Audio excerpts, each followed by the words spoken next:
Yeah, Liverpool, one of their biggest rivals, they have spent money on their stadium recently to improve Anfield, but they haven't spent money on their team this season. It's a subject that we've talked about a lot over the weekend. Can you give us a reason as to why? The Liverpool fans, I'm sure in the States, would like to know. There's been huge criticism among the fan base, especially on social media. No signings so far.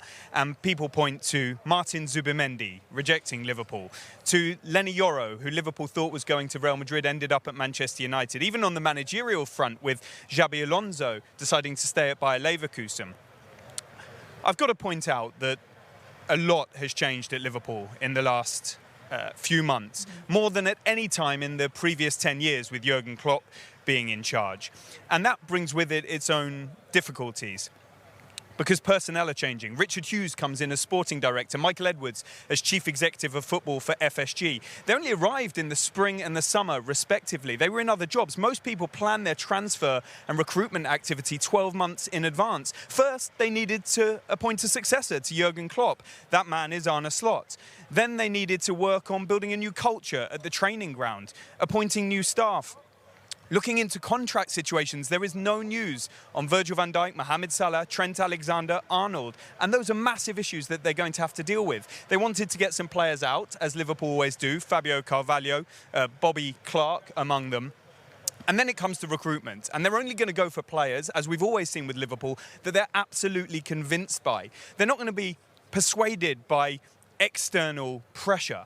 And so they went for Martin Zubimendi. They didn't manage to get him, but that doesn't mean they're immediately going to go for a different number 6, only if one is right. Maybe that opportunity will come before the end of the transfer window, but if it doesn't, they're pretty convinced in what they're doing. Maybe it will come later, in the way that Virgil van Dijk did, when Liverpool missed out on him one summer, then got him in the next January.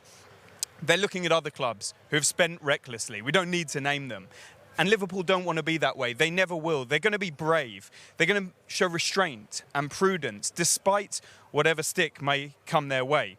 And so we've got to watch them in these final couple of weeks of the window, but the same rules will apply. And I think credit goes to Richard Hughes. I'm hearing very good things about him, to Arne Slot as well. And in this regime at Liverpool, under FSG, they've been very successful, relatively speaking. And I think whether people like it or not, it's their way or the highway. Hi there, I'm Rebecca Lowe, studio host for NBC's coverage of the Premier League.